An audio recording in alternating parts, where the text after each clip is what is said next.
in that first year of their marriage. Hadn't she moved towns for him, set him up in business, and given him her good name? Stanley's response had been as she'd hoped. Over the next 8 years he'd worked hard and done well for himself. Not that she would ever have said so to him, but the name Stanley Pryke had a certain ring to it. Honest, solid, trustworthy. Pryke, her father's name. Better than the name she'd married. From the beginning, people reacted to Mrs. Stanley Wise as if they knew something Linda didn't, as if it carried a bad smell, as if she carried a bad smell. Only when the police came knocking at their door that first spring did she discover what the smell was, what Stanley had been doing. Even in that short time she'd taken to being a wife.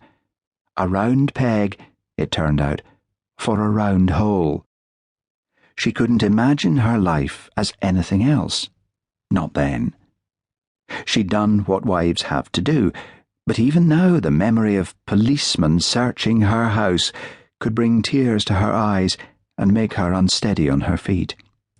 The humiliation she had suffered as they opened every cupboard and drawer and picked through her underwear. The indignity of being taken to the police station and questioned. Stanley's conviction and fine.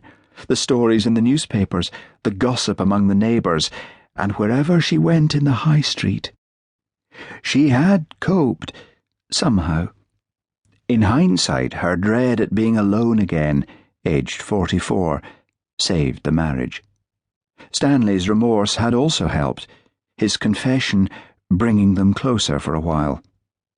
He told her about his childhood, how he'd lived for those few unpredictable days when Tommy Wise, his father, would visit, when knowledge would be passed from one generation to another. They'd go on biannual expeditions, scouting in autumn, collecting in spring.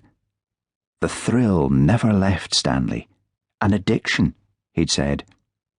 He'd been shaking too, just like an addict would, when he promised to change his ways. Never again, he'd said. Never again would he put everything at risk.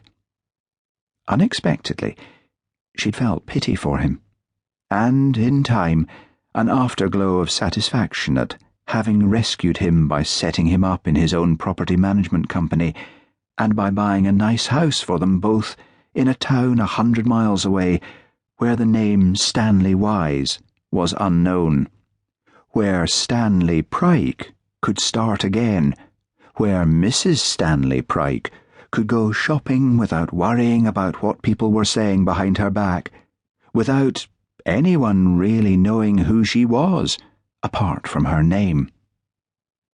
Until that terrible time, she'd felt beholden to him for making her, a plain woman nearing the end of her childbearing years, his wife.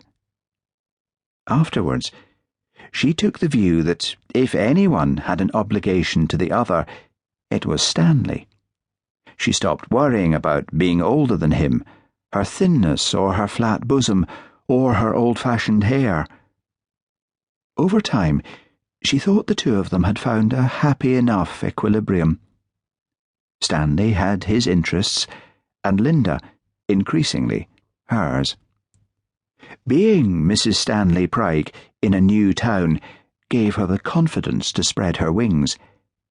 She attended charity events, played bridge or bowls with her women friends, and often thought herself fortunate when she heard them complain about their demanding, unreasonable, or unfaithful husbands. There had been none of that unpleasantness with Stanley.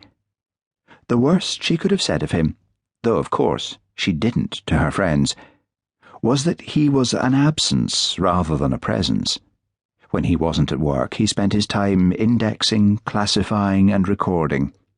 Mostly he was shut away in his room upstairs. She'd tolerated it, or so she'd told herself, because it kept him from his old trouble. Had he been deceiving her all this time?